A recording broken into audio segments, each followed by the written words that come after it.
Very very good morning friends. आज का video में, आज का सेशन में आप लोग का स्वागत है। जैसे कि हम लोग खड़गपुर डिवीज़न का JE CNW departmental question paper solve कर रहे थे, जो कि 27 फरवरी 2024 को कंडक्ट हुआ है। लेटेस्ट क्वेश्चन है। इसमें हम लोग 55 क्वेश्चन तक सॉल्व कर रहे थे। आज हम लोग 56 नंबर क्वेश्चन सॉल्व करेंगे। तो वीडियो के साथ आप लोग लास्ट तक बने रहिए ताकि बढ़िया से समझ पाएंगे। और जो भी फ्रेंड्स अभी तक नहीं जुड़े हैं चैनल के साथ, जल्द से जल्द जुड़ जाइए। तो जैसे कि हम हर बार बोलते हैं कि आप लोग का जो वीडियो आप लोग जब भी फर्स्ट टाइम के लिए वॉच करेंगे तो ज़रूर पेन पेपर रख के आप लोग रेडी रहिए, जिससे कि आप लोग अपना खुद का टेस्ट अपना खुद ले सकते हैं और आप लोग जान सकते हैं कि आप लोग का प्रिपरेशन कैसा है, आपका लेवल क्या है। तो चलिए, जैसे कि देख रहे हैं यहीं पर 56 नंबर क्वेश्चन में हम लोग देखेंगे। यहीं पर देखिए, आप लोग के लिए क्वेश्चन है 56 नंबर में, what is the nominal thickness of elastomeric pad of casnub bogie. ये देखिए, आप लोग का जो ईएम पैड होता है, इलास्टोमेरिक पैड होता है, उसका नॉमिनल थिकनेस या न्यू थिकनेस, ये नया कंडीशन में ये हो जाएगा 46 mm। और इसका जो कन्वेनिंग लिमिट होगा ये 42 mm होगा। तो यहीं पर आप लोग ऑप्शन देखिए, बी के साथ चलिए। नॉमिनल थिकनेस मतलब नया कंडीशन में थिकनेस, ये एम्पेड के लिए। Payload of BTPN tank wagon, BTPN tank wagon petroleum product transport के लिए यूज होता है। तो यहीं पर इसका पे लोड, कितना पे लोड दे सकते हैं, तो इसमें हम लोग जो पे लोड दे सकते हैं ये हो जाएगा 54.28 टन। तो इसमें आप लोग का बीटीपीएन में एयर टेयर वेट ये भी जानना जरूरी है, 27 टन। इसमें हम लोग जो पे लोड देंगे या आप लोग का जो सीसी है, कैरिंग कैपेसिटी, ये आप लोग का 54.28 टन है। इसी हिसाब से ग्रॉस लोड जो हो जाएगा, ग्रॉस दोनों को आप लोग ऐड कर दीजिए।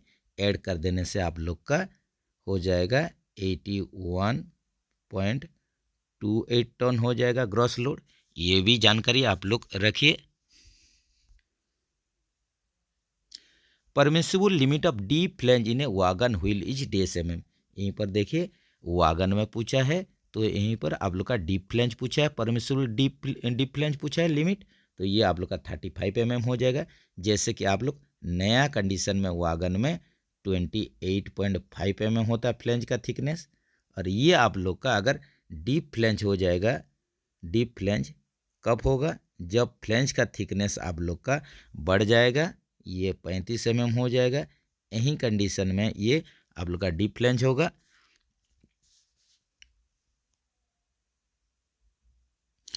इन 1 unit of BLC wagon there are days car of B unit. यहीं पर देखिए बी कार यूनिट पूछा है, तो एक BLC आप लोग का जो यूनिट रहता है इसमें 3 आप लोग का बी कार रहता है, जैसे कि 2 ए कार और 3 बी कार। ये होता है एक यूनिट का आप लोग का स्पेसिफिकेशन होता है। जैसे कि आप लोग देखिए, यहीं पर देख सकते हैं दोनों एंड में आप लोग का ए कार रहेगा, जिसके साथ आप लोग का CBC आप लोग का कपलिंग रहेगा, CBC कपलिंग रहेगा। इसमें आप लोग का CBC रहेगा दोनों एंड में, और बीच में आप लोग का 3 बी कार रहेगा। और यही आप लोग का बीच में जो आप लोग का कनेक्शन होगा ये SLD के माध्यम से कनेक्शन होगा, स्लैकलेस ड्रॉवर। तो ये हमेशा याद रखिए, आप लोग का एक यूनिट में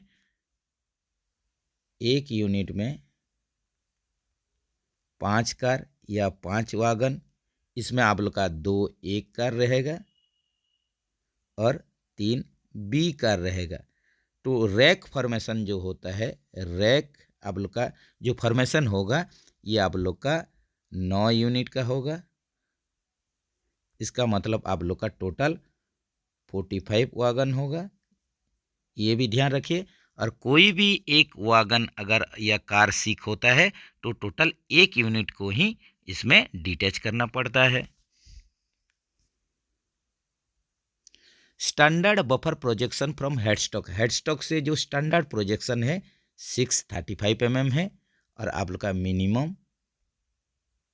मिनिमम आप लोग का जो बफर प्रोजेक्शन हेडस्टॉक से 584 mm।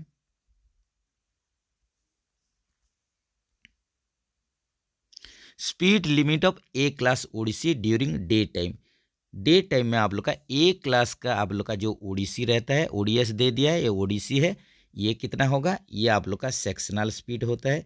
जो सेक्शन का मैक्सिमम स्पीड होगा वही आप लोग का ए क्लास ओडिसी के लिए आप लोग का स्पीड लिमिट होगा, जो कि देखा गया आप लोग का मैक्सिमम आप लोग का वागन में मैक्सिमम स्पीड आप लोग का 100 kmph रहता है।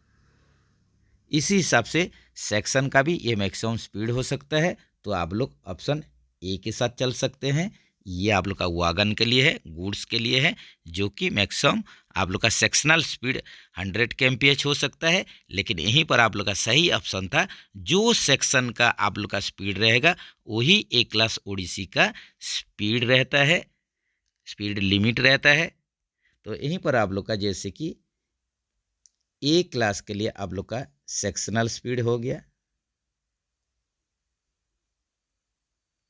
इसी हिसाब से आप लोग का बी क्लास में 40 kmph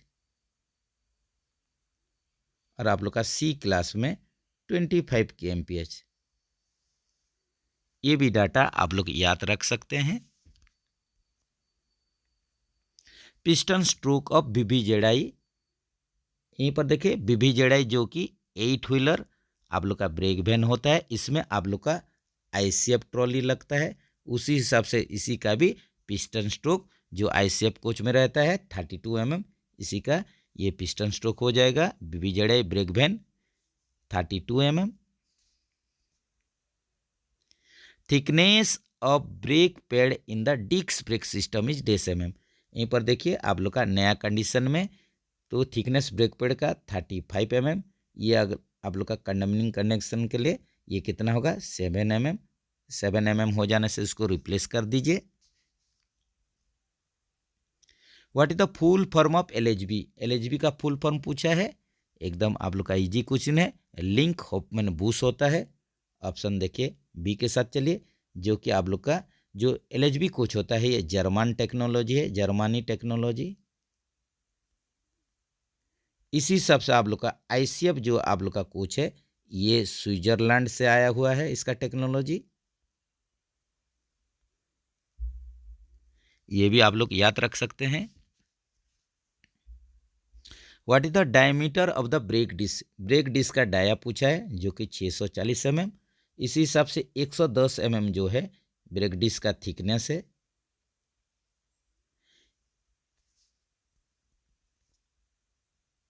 break disc is made of, brake disc कौन सा मटेरियल से तैयार हुआ है, तो ये आप लोग का ब्रेक डिस्क जो है ग्रे कास्ट आयरन से बना हुआ है, GCI grey cast iron. During full service application brake pipe pressure is drop to, full service application में आप लोग जो ब्रेक बीपी प्रेशर ड्रॉप करेंगे 1.5 kg/cm²।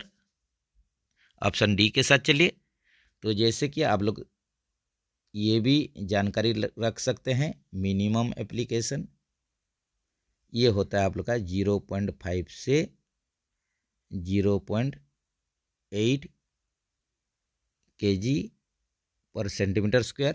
इसी हिसाब से सर्विस एप्लीकेशन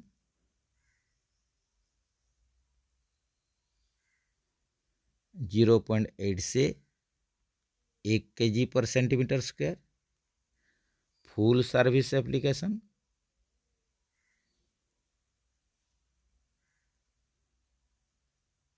1 to 1.5 kg/cm²। इसके बाद और एक आप लोग का एप्लीकेशन आता है इमरजेंसी एप्लीकेशन। तो इमरजेंसी एप्लीकेशन जो होता है ये एबव 1.5 kg/cm²। जो भी बीपी प्रेशर 1.5 kg से ज़्यादा ड्रॉप करेंगे वो इमरजेंसी एप्लीकेशन कहलाएगा।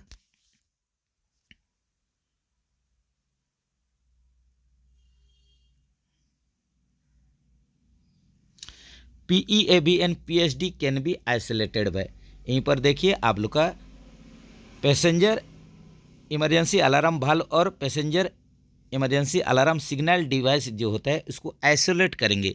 तो आप लोग का ये आप लोग का मेन बीपी पाइप हो गया। यहीं पर आप लोग का ये ब्रांच पाइप बनेगा पीईएवी के लिए। इसके बाद फिर ब्रांच पाइप बनेगा आप लोग का पीएचडी के लिए।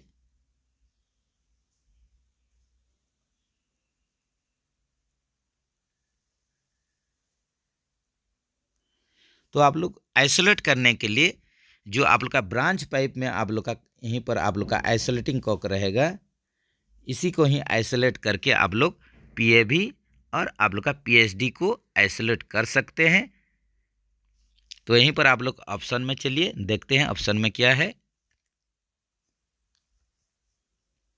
तो ऑप्शन में आप लोग देखेंगे तो यहीं पर देखिए isolating cock fitted in branch pipe. जो ब्रांच पाइप में आप लोग का आइसोलेटिंग कॉक है उसी को ही आइसोलेट करके आप लोग पीएवी और पीएचडी को आइसोलेट कर सकते हैं।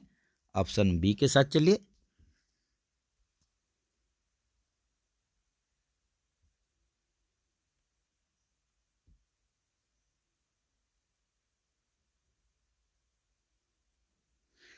Fins provided between the brake disc में जो आप लोग फिन्स प्रोवाइड किए हैं रखे हैं, तो ये आप लोग का क्या चीज़ के लिए फिन्स दिया गया है? तो फिन्स दिया गया है, इसका मेन पर्पज होता है फॉर कूलिंग द डिस्क। ये डिस्क को कूल करता है।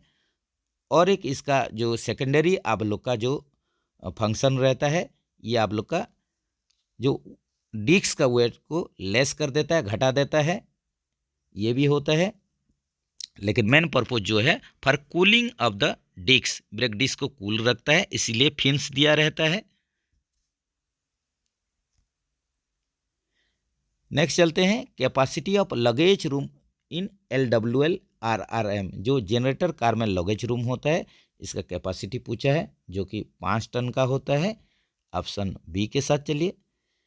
The CBC fitted on LHB coaches. LHB coach में जो CBC फिट किया गया है ये आप लोग का पोलिंग एक्शन भी करता है, बॉफिंग एक्शन भी करता है। तो ये आप लोग का ऑप्शन सी होगा। बोथ पुलिंग एंड बॉफिंग एक्शन, दोनों पुल करेगा और बॉफिंग एक्शन दोनों का ही काम करेगा LHB कोच में जो CBC फिट हुआ है। The capacity of axle of LHB coach. LHB coach में जो आप लोग का एक्सेल है उसका कैपेसिटी 16.25 टन। तो LHB कोच के लिए आप लोग का AC नॉन AC दोनों के लिए है 16.25 टन एक्सेल लोड होता है। लेकिन ICF में आप लोग का AC के लिए, AC कोच के लिए 16.25 टन एक्सेल लोड कैपेसिटी और नॉन AC के लिए 13 ton axle load capacity use होता है। How many emergency windows are provided on a LHB coach. LHB coach में देखिए आप लोग का जो इमरजेंसी विंडो 4 के संख्या में। ऑप्शन सी के साथ चलिए। FRP panels are. FRP जो पैनल होता है फाइबर रेनफोर्स प्लास्टिक होता है, इसका फुल फॉर्म होता है फाइबर रेनफोर्स प्लास्टिक होता है। तो FRP पैनल जो दिया जाता है ये होता है आप लोग का फायर रिटार्डेंट होता है, अग्निरोधी होता है, फायर रिटार्डेंट। तो ये आप लोग का ऑप्शन ए के साथ चलिए।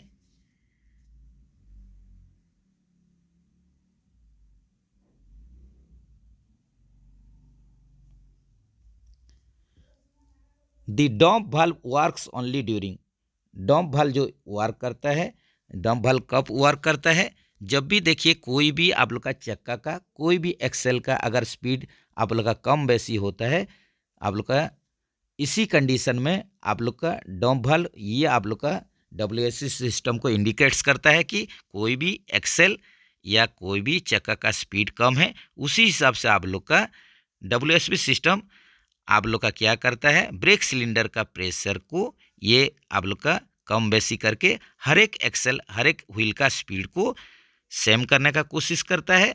तो ये आप लोग का इंडिकेशन कब भेजेगा डंप वाल्व, इसको जो आप लोग का सेंस करके जो डब्ल्यूएससी सिस्टम को ये इन्फॉर्मेशन देगा जब ये आप लोग का देखेगा कि व्हील्स का स्पीड हो या एक्सेल का स्पीड, आप लोग का चारों एक्सेल का स्पीड या 8 आप लोग का चक्का का जो स्पीड है ये अगर आप लोग का वेरी करेगा तो वही कंडीशन में डंप वाल्व काम करेगा।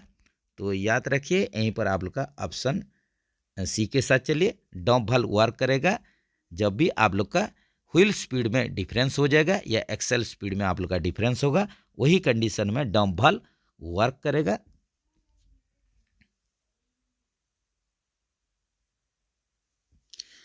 If heavy scratch mark appears on the brake disc the reason could be, यहीं पर देखिए आप लोग का अगर हैवी स्क्रैच मार्क आप लोग का ब्रेक डिस्क में है, इसका कारण क्या है, तो इसका कारण देखिए यहीं पर आप लोग का हो जाएगा the brake pads are worn out beyond condemning limit.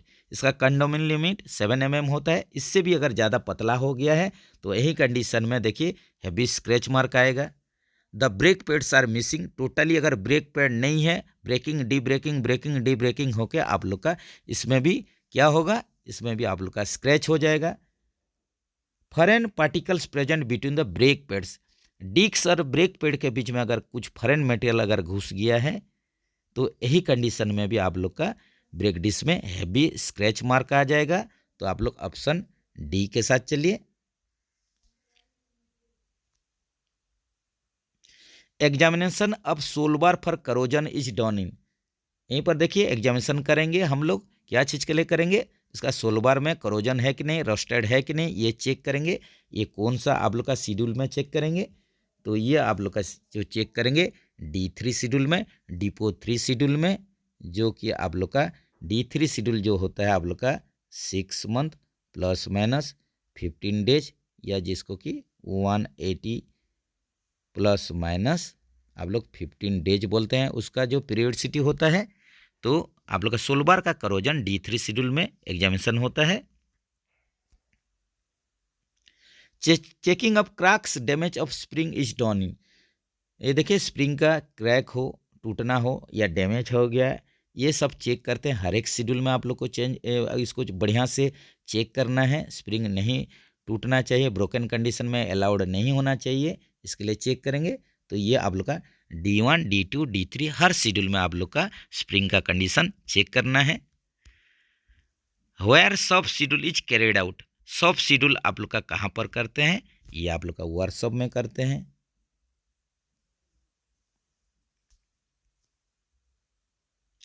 Frequency of SS1, सब शेड्यूल 1 का यहीं पर आप लोग का फ्रीक्वेंसी पूछा है, जो कि रिपीटेडली आप लोग का SS1 नहीं तो SS2 नहीं तो SS3 D1 D2 D3 ये सब आप लोग का बार बार रिपीट होके आ रहा है। तो इसको एक बार आप लोग बढ़िया से याद कर देने से हमेशा याद रह जाएगा और गलती होगा नहीं। तो आप लोग का यहीं पर देखिए क्या क्वेश्चन है, यहीं पर क्वेश्चन है SS1 आप लोग कब करते हैं LHB कोच के लिए, तो ये आप लोग का 18 मंथ प्लस माइनस 13 डेज, ये देखिए यहीं पर ये सही ऑप्शन बैठेगा, ऑप्शन ए के साथ चलिए। तो इसके बारे में भी थोड़ा जानकारी ले सकते हैं, जैसे कि आप लोग का SS1 इसका जो पीरियडिसिटी होता है 1.5 ईयर 1.5 साल, या इसको 18 मंथ बोलिए, या आप लोग का 6 लाख किलोमीटर जो भी पहले होगा। SS2 3 साल, या आप लोग का 36 मंथ या 12 लाख किलोमीटर, उसी हिसाब से SS3 सब डबल होते जाता है 6 साल 72 मंथ महीना में, या 24 लाख किलोमीटर जो भी पहले होगा। यही कंडीशन में आप लोग का SS1 SS2 SS3 जो कि सब शेड्यूल है कंडक्ट होता है, ये पीरियडिसिटी है, याद रखिए।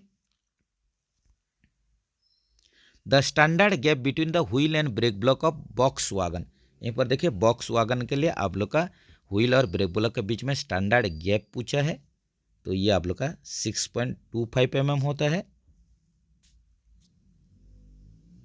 Broad gauge track gauge, broad gauge का आप लोग का डिस्टेंस पूछा है, ब्रॉड गेज ट्रैक गेज कितना होता है 1676 mm होता है, ऑप्शन ए के साथ चलिए।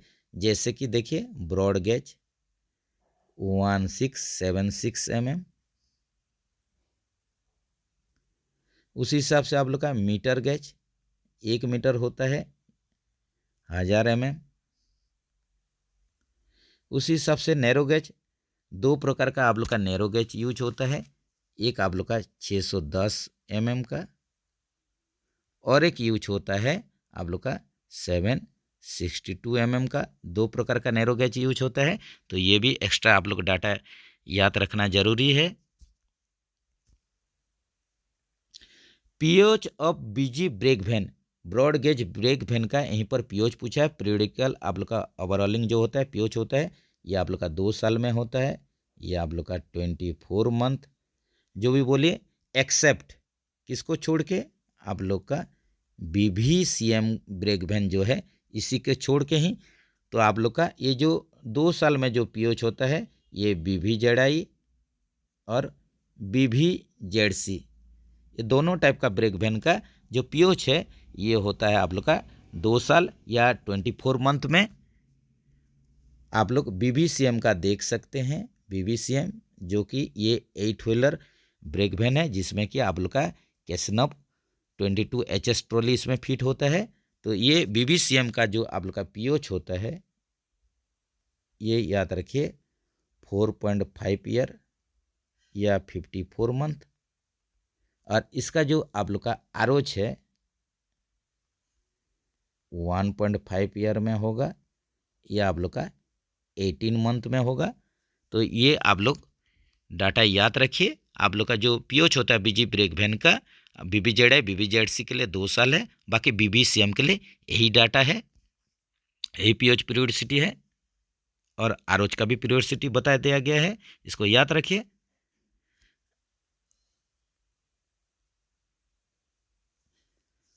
Which type of composite brake block is used in fried stock of under frame mounted brake system?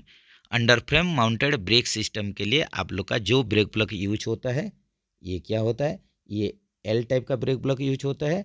उसी हिसाब से आप लोग का BMBC boggy mounted brake cylinder system ICF coach में, और आप लोग का BMBS boggy mounted brake system जो कि वागन स्टॉक में, जैसे कि आप लोग का बॉक्सन HL, BCN HL, यही सब में आप लोग का BMBS सिस्टम यूज होता है, जिसमें कि आप लोग का दोनों टाइप में ही K टाइप का ब्रेक ब्लॉक यूज होता है। ये भी डाटा आप लोग याद रखिए। C class ODC shall be moved during, C class ODC only day light में ही मूव करता है। बहुत रिपीटेड क्वेश्चन है, बढ़िया क्वेश्चन है। बाकी आप लोग का A और B जो बच गया, ये ओडिसी जो है ये आप लोग का दोनों टाइम डे और नाइट दोनों में मूव करता है, लेकिन C class ODC only day light में मूव करता है। यहीं देख सकते हैं आप लोग का 2 छोटा छोटा मैथ है, इसको आप लोग कर सकते हैं। तो यहीं पर जो आप लोग का दिया हुआ है देख लीजिए, छोटा ही मैथ है। तो जैसे कि इसको अगर सॉल्व करेंगे तो देख लीजिए, यहीं पर दिया है 8 इंटू ब्रैकेट में 4 + 2 दिया है, 5 इंटू 2 + 6 -3 दिया गया है। सिंपल मैथ है। इसको पहले जैसे कि आप लोग का रूल है, ब्रैकेट को पहले आप लोग को तोड़ना है, इस हिसाब से ये निकाल देंगे। तो 8 इंटू 6 5 इंटू 8 -3 हो जाएगा। मल्टीप्लाई करवा लीजिए,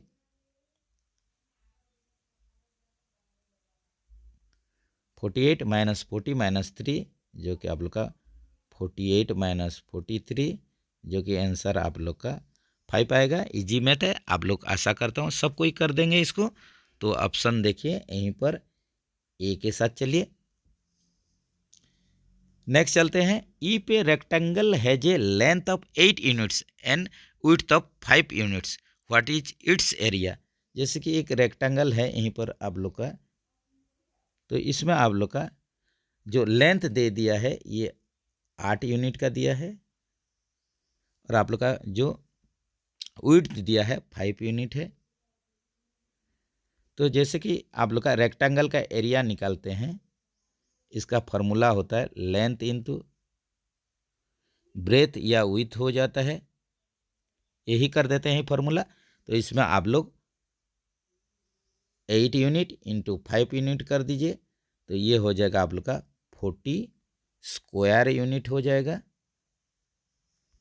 यूनिट यूनिट गुणा कर दीजिए तो आप लोग का यूनिट स्क्वायर या स्क्वायर यूनिट हो जाएगा।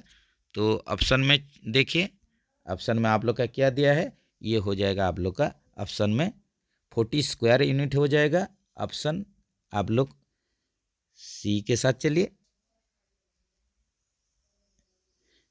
If the ratio of the boys to the girls in a class is 3:2 and there are 30 girls, how many student are there in total. तो यहीं पर देखिए आप लोग का बॉयज और गर्ल के बीच में यहीं पर रेशो दे दिया है, 3:2 दे दिया है। इसके बाद आप लोग का गर्ल्स भी दे दिया है, 30 है। तो यहीं पर आप लोग को निकालने के लिए बोल रहा है कि टोटल स्टूडेंट कितना है। तो आप लोग यहीं पर देख सकते हैं, आप लोग निकालिए बॉयज और गर्ल्स के बीच में ये आप लोग का इनका रेशो है 3:2 है। तो इसमें आप लोग का गर्ल्स का आप लोग का दे दिया है कितना है, 30 के संख्या में 30 नंबर्स गर्ल्स हैं। तो आप लोग का बॉयज जो है इसको एक्स पकड़िए, इसका वैल्यू निकालना है। तो यहीं पर आप लोग वैल्यू अगर निकालेंगे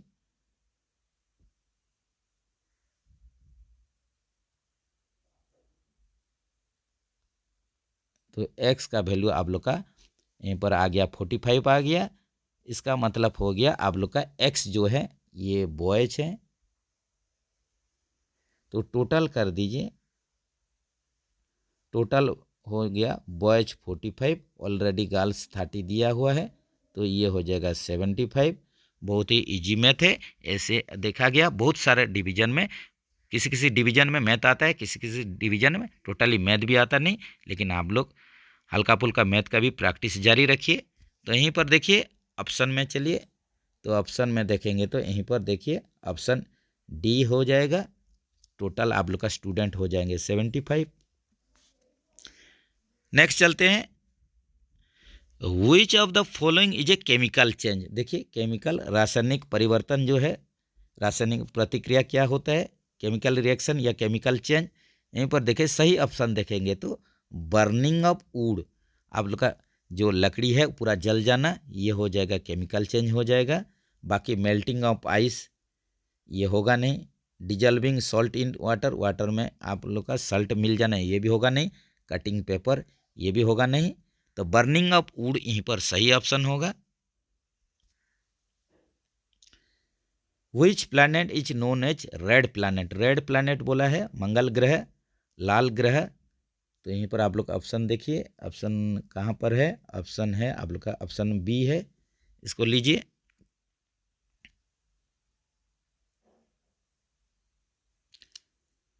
which one of the following is a renewable source of energy.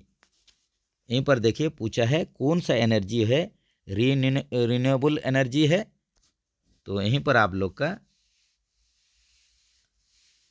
जो यहीं पर ऊर्जा पूछा है जो कि नवीकरणीय स्रोत है, रिन्यूअल सोर्स ऑफ एनर्जी है। तो यहीं पर देखिए ये जब टोटली ख़त्म नहीं होता है तो ये आप लोग का हो जाएगा सोलर।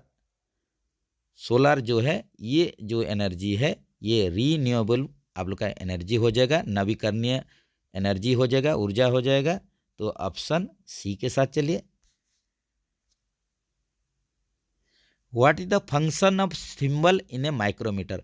माइक्रोमीटर में देखिए थिम्बल होता है, थिम्बल को आप लोग क्या चीज़ के लिए इसका फंक्शन क्या है, काम क्या है। तो इसका माध्यम से टू प्रोवाइड फाइन मेजरमेंट करना है, तो इसके लिए थिम्बल का यूज होता है माइक्रोमीटर में। तो ऑप्शन ये देखिए सी के साथ चलिए। माइक्रोमीटर या स्क्रू गेज जो होता है इसमें जो थिम्बल होता है इसका काम होता है to provide a fine measurement.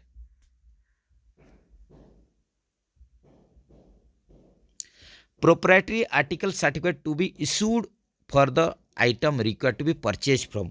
जो पीएससी आइटम होता है, हम लोग हमेशा जानते हैं प्रोप्राइटरी आर्टिकल जो सर्टिफिकेट पीएससी आइटम होता है इसको सिंगल फार्म से ही खरीदा जाता है। ऑप्शन ए के साथ चलिए।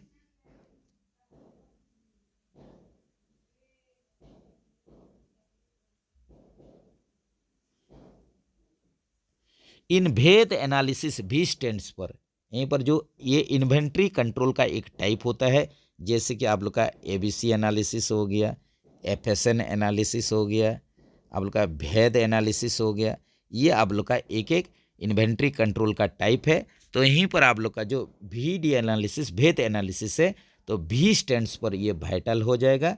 जैसे कि आप लोग देख सकते हैं, V पर यहाँ पर वाइटल होता है, E फॉर एसेंशियल हो जाता है,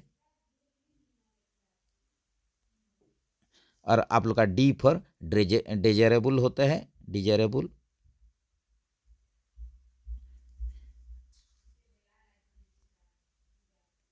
इन TIG welding what does the acronym TIG stands for? TIG welding में टीक, आप लोग का टीक का मतलब क्या है, टीक क्या आप लोग का स्टैंड्स करता है, इसका फुल फॉर्म क्या है? टंगस्टन इनट गैस वेल्डिंग, ये होता है tungsten इनट gas welding. Option A के साथ चलिए। इसी हिसाब से मिग जो होता है, ये मेटल इनट गैस वेल्डिंग, जो मिग वेल्डिंग बोलते हैं, ये होता है metal इनट gas welding. What is the purpose of flux on the arc welding? ये देखिए आप लोग का जो फ्लक्स यूज किया जाता है, ये फ्लक्स का क्या काम होता है? इलेक्ट्रोड में आप लोग देखिए फ्लक्स कोटिंग होता है, तो ये क्या करता है, इसका काम होता है, फंक्शन होता है to protect the weld from oxidation. Welding जब करेंगे, वेल्डिंग में आप लोग का ऑक्सीडेशन नहीं होगा, इसी के चलते आप लोग का बेयर इलेक्ट्रोड में, आप लोग का खोला हुआ आप लोग मेटल रॉड में फ्लक्स का यूज किया जाता है to protect the weld from oxidation. Oxidation से बचाने के लिए ही फ्लक्स यूज होता है। How many LAP are provided to an employ in a year? आप लोग का देखिए LAP एक साल में आप लोग का 30 के संख्या में दिया जाता है। इस हिसाब से LHP होने से आप लोग का 20 दिन, ये याद रखिए। तो आप लोग का जो LAP जो 30 दिन है, ये जनवरी में एक बार क्रेडिट किया जाता है 15 दिन के लिए। इसी हिसाब से आप लोग का जुलाई में 15 दिन आप लोग का अकाउंट में क्रेडिट किया जाता है। Paternity leave for male employ for a period, आप लोग का देखिए, आप लोग का 2 बड़े जीवित बच्चे के लिए पैटर्निटी लीव आप लोग को मिलता है, जो कि 15 दिन का होता है। पितृत्व अवकाश जो होता है पैटर्निटी लीव 15 दिन के लिए। इसी हिसाब से मैटरनिटी लीव, ये आप लोग का 180 डेज, 6 मंथ, ये भी आप लोग याद रखें। Maternity leave, paternity leave.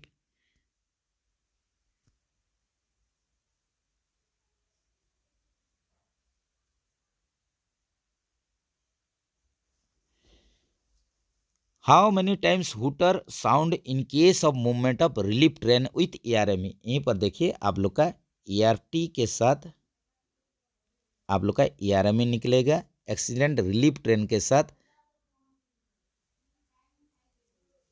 आप लोग का auxiliary relief medical van equipment ARME, ये निकलेगा। आप लोग का ERT प्लस ARME निकलने के लिए आप लोग को कितना हुटर साउंड चाहिए? तो ये आप लोग का मिनिमम जो है, मिनिमम आप लोग को कितना साउंड चाहिए?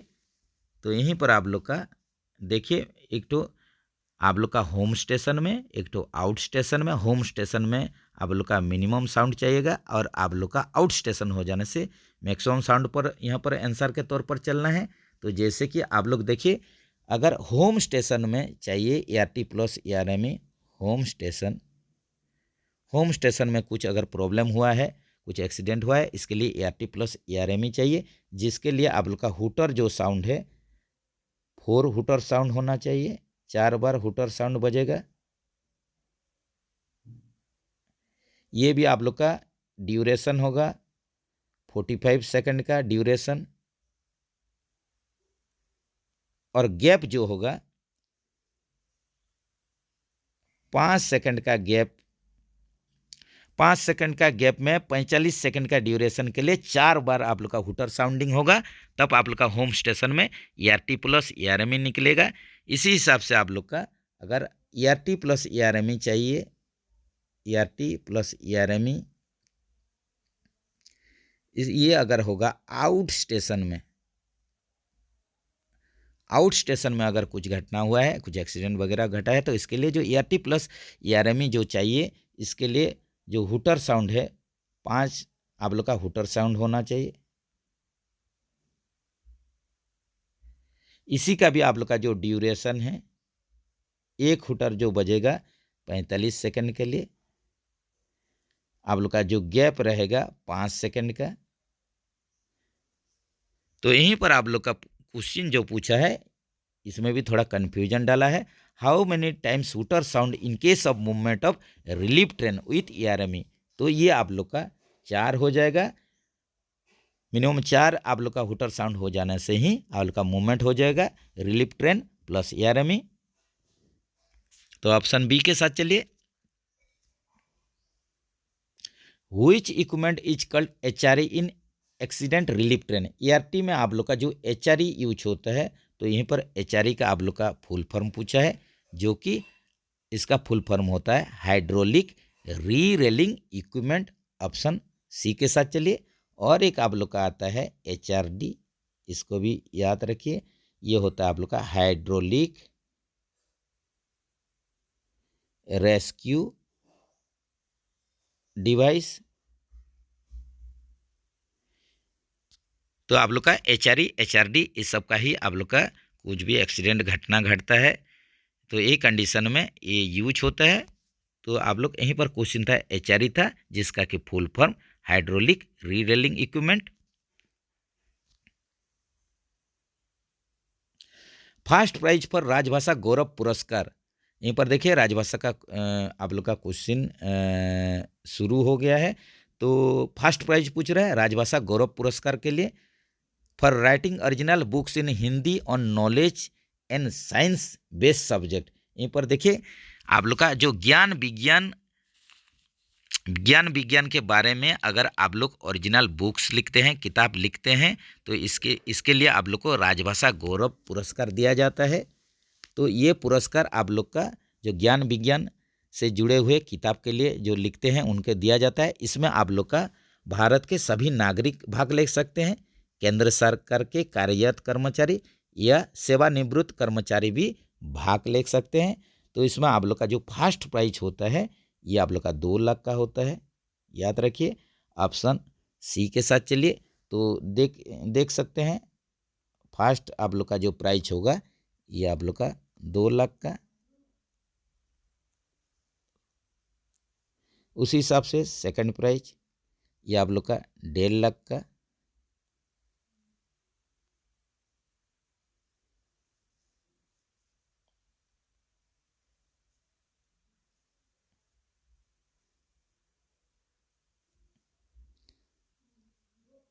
थर्ड जो प्राइज होगा 75,000 का, 75,000 का।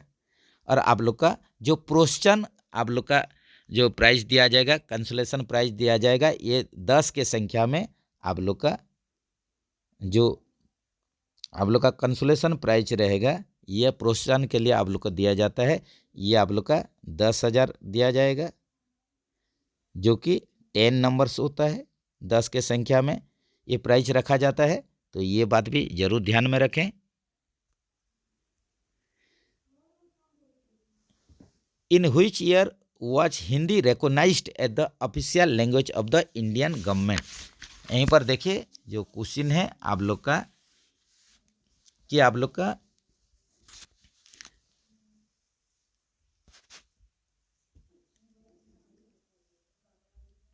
In which year was Hindi recognised as the official language of Indian government. Indian government के द्वारा इसको आप लोग का जो स्वीकृति दिया गया, इसको डिक्लेयर किया गया कि आप लोग का जो हिंदी भाषा जो कि देवनागरी लिपि के साथ इसको आप लोग का इंडिया में स्वीकृति दिया गया, इसको 1950 में। लेकिन आप लोग का जो संविधान सभा के द्वारा 14 सितंबर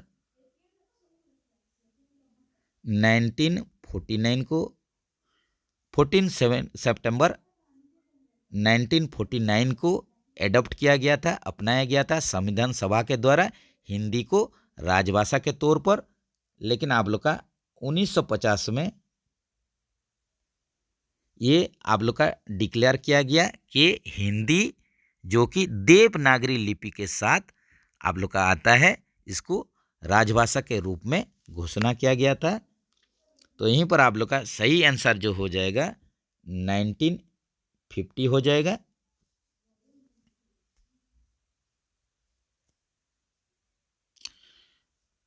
Which article of the Indian Constitution deals with the official language of the Republic of India? तो यहीं पर देखिए कौन सा आर्टिकल, कौन सा अनुच्छेद आप लोग का राजभाषा के रिलेटेड है, राजभाषा को रिलेट करता है, डील्स करता है।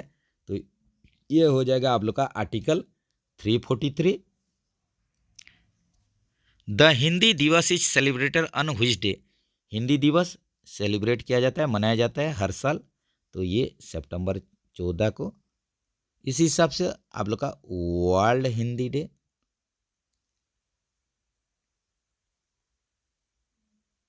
ये भी देखिए एग्जाम में आता है, जो कि 10 जनवरी विश्व हिंदी दिवस 10 जनवरी को मनाया जाता है।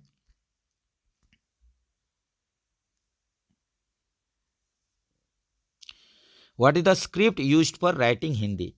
तो यहीं पर देखिए जो स्क्रिप्ट लिपि जो यूज हुआ है हिंदी में, ये आप लोग का देवनागरी लिपि होता है। ऑप्शन ए के साथ चलिए। Which language should be used in reply for a letter does in Hindi?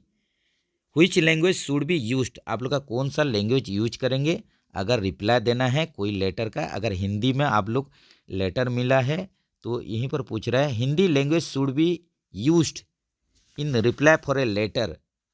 जो लेटर आप लोग को मिला है उसका रिप्लाई देंगे, इसका अगर साइन अगर आप लोग का हिंदी में हुआ है तो आप लोग हिंदी लैंग्वेज यूज करना पड़ेगा। आपको एक लेटर मिला है जिसमें कि हिंदी में साइन मिला है, तो आप लोग को हिंदी लैंग्वेज में ही उसका रिप्लाई देना है। अगर वो हिंदी में साइन हुआ है तो ऑप्शन बी के साथ चलिए। Department of official language is under which ministry? देखिए आप लोग का ऑफिशियल लैंग्वेज जो डिपार्टमेंट है कौन सा मंत्रालय के अंदर आता है? ये गृह मंत्रालय के अंदर आता है, तो ये अंतर्गत आता है। ये हो जाएगा होम अफेयर्स, गृह मंत्रालय के अंदर आप लोग का जो ऑफिशियल लैंग्वेज डिपार्टमेंट आता है।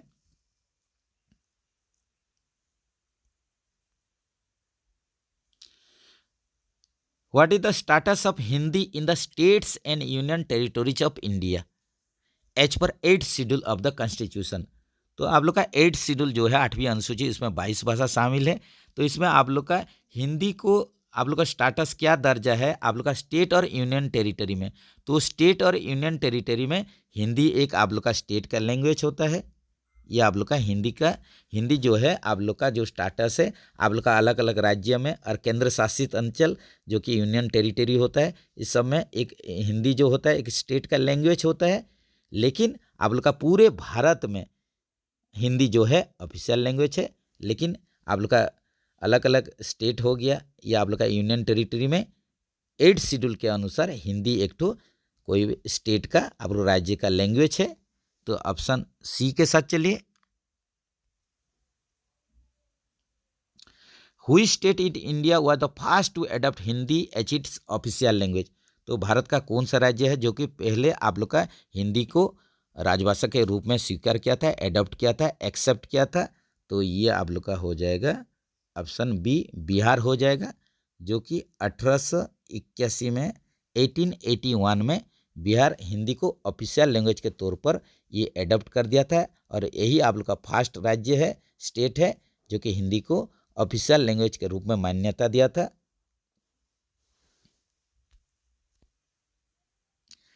As per the official language regions, as per official language regions Orissa comes under which region? तो उड़ीसा जो आता है ये आप लोग का गौ क्षेत्र में आता है, सी रीजन में आता है।